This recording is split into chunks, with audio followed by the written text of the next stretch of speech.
Ferrari entre dans le Grand Prix de Chine avec de grandes attentes après le désastreux Grand Prix de Melbourne, et la déclaration de Weiser a élevé l'espoir des tifosi à un nouveau niveau. Mais puisque le MCL 39 s'est révélé bien plus compétitif que prévu, Ferrari pourra-t-il réduire l'écart dans des conditions totalement différentes en Chine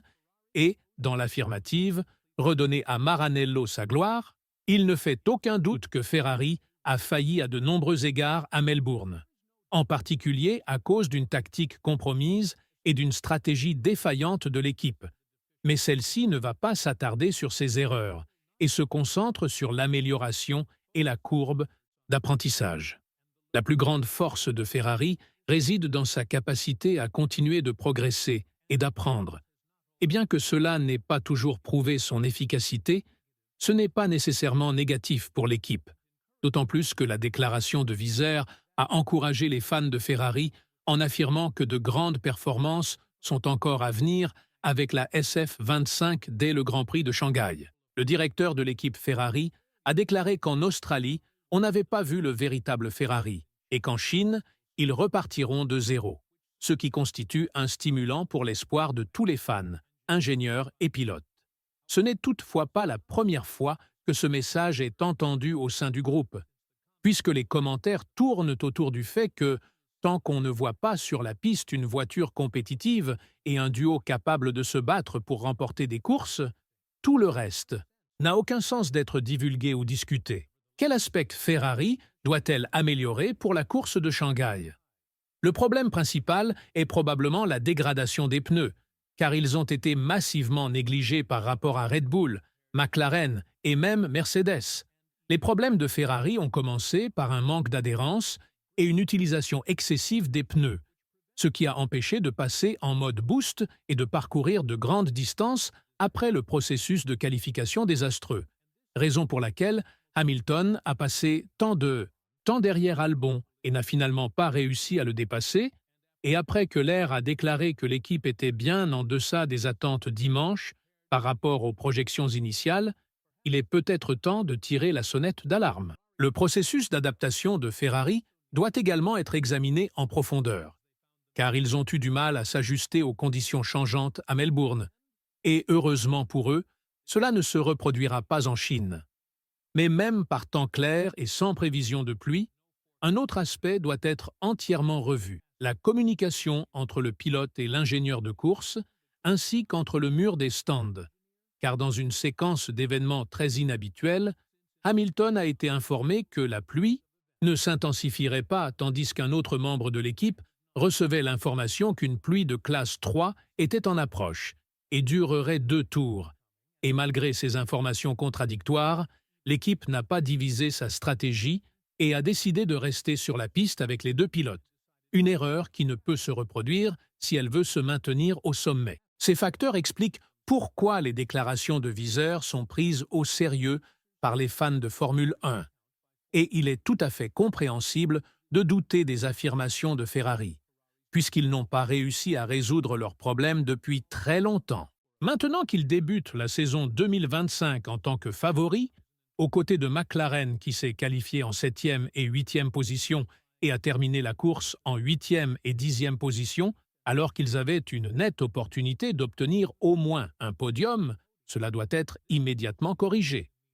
Bien entendu, les conditions changeantes ont rendu le tout plus difficile. Mais ni Norris ni l'équipe de Verstappen n'ont commis d'erreurs stratégiques, car ils ont fait exactement ce qu'on attendait d'eux en entrant au stand au bon moment et en conservant leur position. D'autre part, les conditions météorologiques en Chine ne ressembleront en rien à celles rencontrées en Australie, car il y aura un asphalte bien plus froid et les températures varieront de 11 à 26 degrés durant tout le week-end,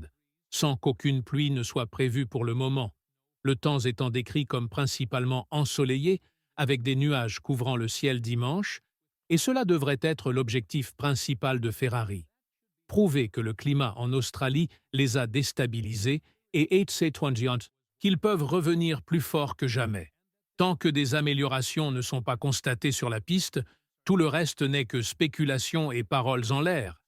Mais l'aspect positif est que Visser est fermement convaincu que son équipe fera des progrès dès la deuxième course de la saison. À Melbourne, ils étaient indéniablement derrière Red Bull, Mercedes et McLaren, bien que le rythme avec l'équipe de base à Brackley fût, d'une certaine manière, équilibré. Cependant, si l'on considère les prévisions avant le début de la saison et les essais pré-saison, Ferrari était censé être en tête et perturber les McLaren, au lieu de se battre avec Albon et de finir en dessous de la 5e position,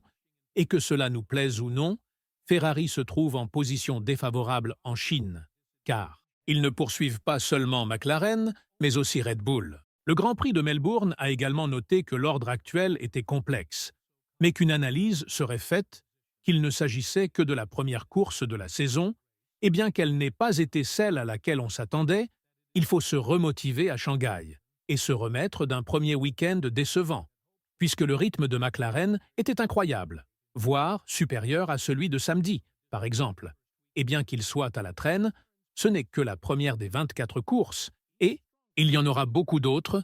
donc il faut rester calme et continuer à travailler dans la bonne direction. Ferrari doit cependant faire attention à la nouvelle modification de règles de la FIA,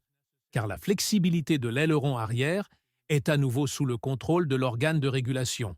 et la tolérance de 2 mm pour la fente arrière a été réduite à 0,5 mm, avec une tolérance de 0,25 mm,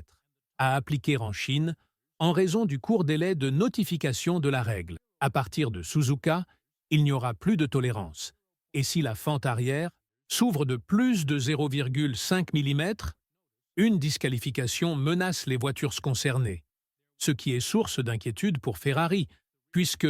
avec McLaren, ils sont les équipes qui ont le plus remis en question cette règle, comme l'a déclaré Pierre Walsh lors des essais pré-saison à Bahreïn, en affirmant que ces deux équipes utilisent toujours l'avantage du mini-système de réduction de traînée que l'on croyait appartenir au passé, augmentant ainsi la pression sur l'équipe de Maranello et sur Hamilton, qui n'a marqué qu'un seul point lors de ses débuts chez Ferrari. Il cherchera à se ressaisir à Shanghai, mais le fait inévitable que l'on pensait ne pas se produire s'est concrétisé, et il a besoin de temps pour apprendre la voiture, car bien que les conditions à Melbourne aient été très humides, ce qui ne posera aucun problème en Chine, où Hamilton bénéficiera d'un asphalte bien meilleur pour piloter sa nouvelle voiture.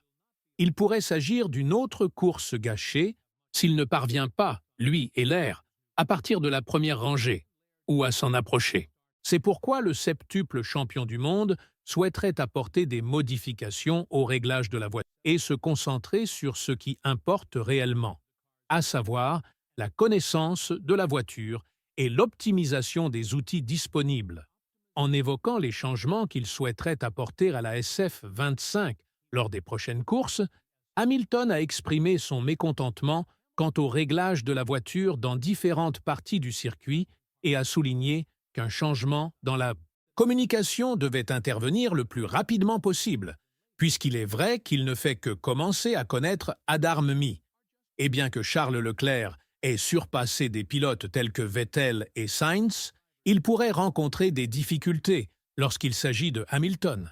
étant donné qu'il ne s'agit que de la première course et que l'équipe ne doit pas être jugée trop sévèrement après une seule mauvaise performance. Mais une chose est certaine, si les changements ne surviennent pas. Rapidement, l'équipe entrera dans une spirale descendante dont elle ne pourra s'extraire qu'au début de la prochaine saison.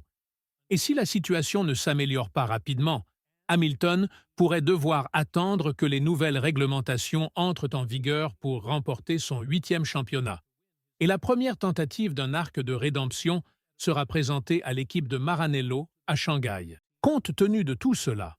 que pensez-vous des chances de l'équipe italienne d'être compétitive en Chine et, plus importante encore, comment pensez-vous qu'elle se mesurera face à McLaren et Red Bull, étant donné que les circonstances seront totalement différentes? Faites-nous part de vos commentaires. Et si vous êtes intéressé par la dernière enquête de la FIA concernant les astuces du mini-système de réduction de traînée dont Ferrari et McLaren ont été accusés,